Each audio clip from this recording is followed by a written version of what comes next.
at the potential government cover-up regarding the upcoming referendums.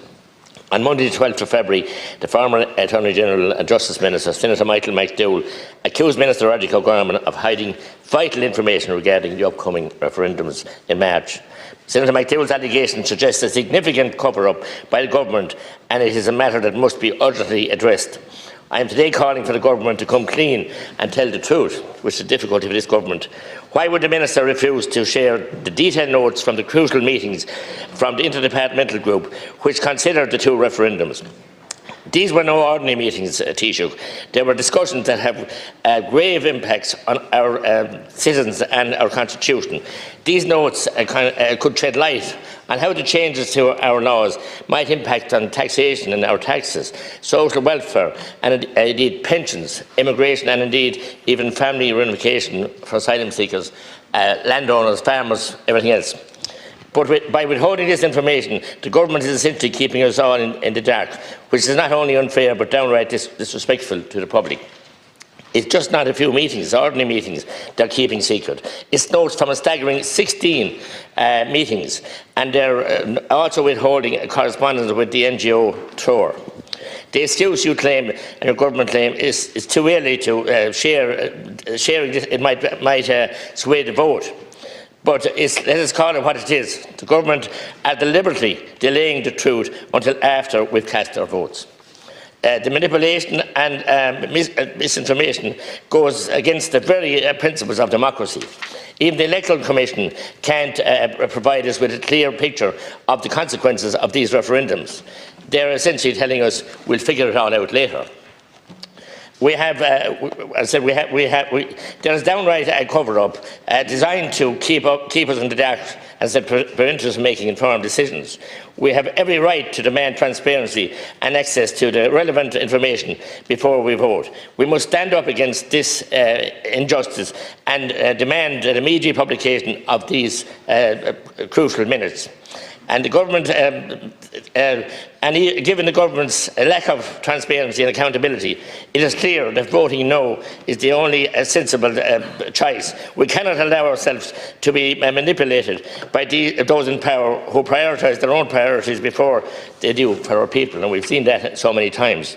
So will you, Tánaiste, commit to immediately publishing the detailed notes from these meetings of the Interdepartmental Group, which considered the two referendums, to ensure that the public will be fully aware of the consequences and ensure full transparency ahead of the referendum on March 8th. It is crucial that we have full information, not, as I said, ordinary meetings, 16 very important interdepartmental meetings over a long time, and indeed correspondence from NGOs also to that. So the people need to know the full truth. Thank you.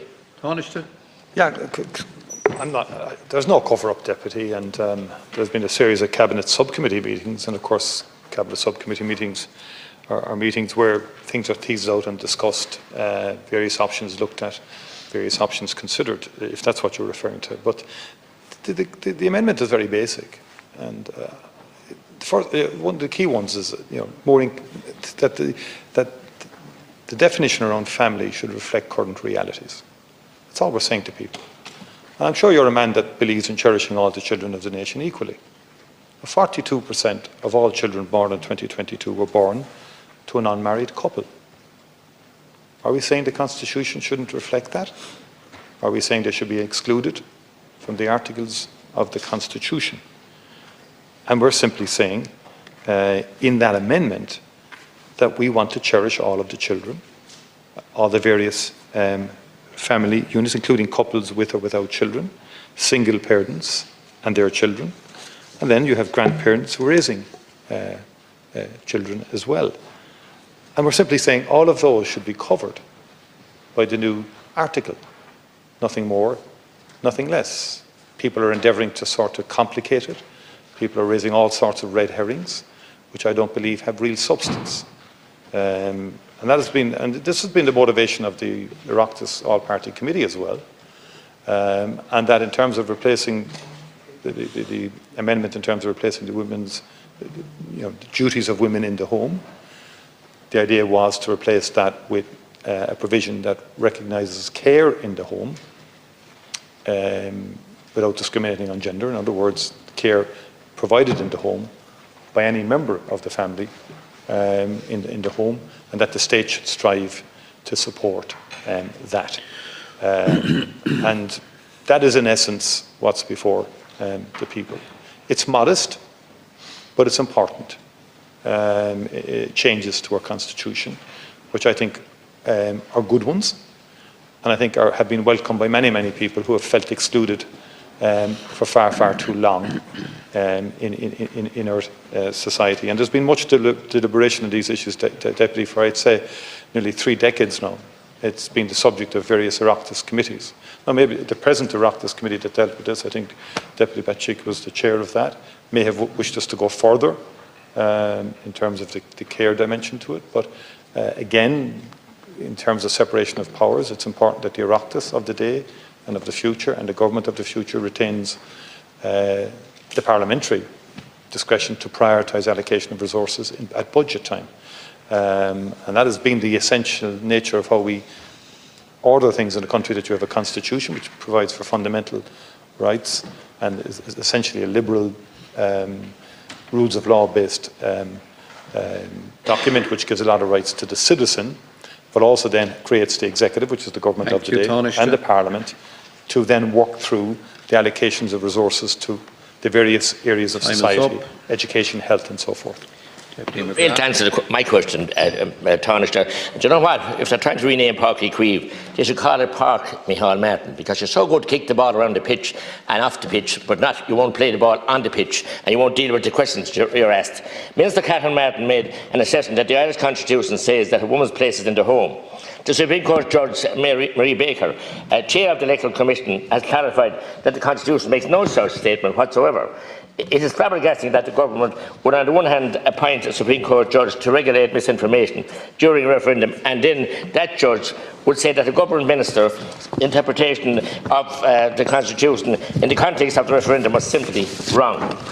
When questioned on this matter, Minister Martin contradicted the eminent judge and insists her interpretation is quite clear.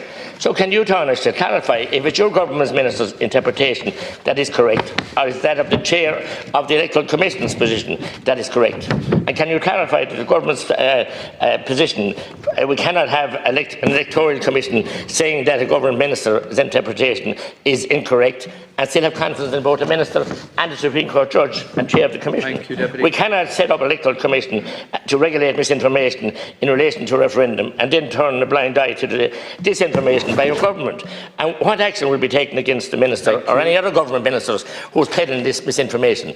And I want a direct answer to the question I'm raising, not a trip around the park. Deputy. Well, could I say to the Deputy that I appreciate his plaudits in terms of my capacity to kick the ball around the pitch, but I have to just to enlighten the Deputy that the position that the selectors decided for me as a young person was cornerback in an era when neither pace or skill was a premium, and people would understand what I mean by that. Could I say to the Deputy that in terms of the commission that's been established, the role of the commission is to objectively assess the proposed changes and explain to the public in an objective way what the impact of the amendment will be.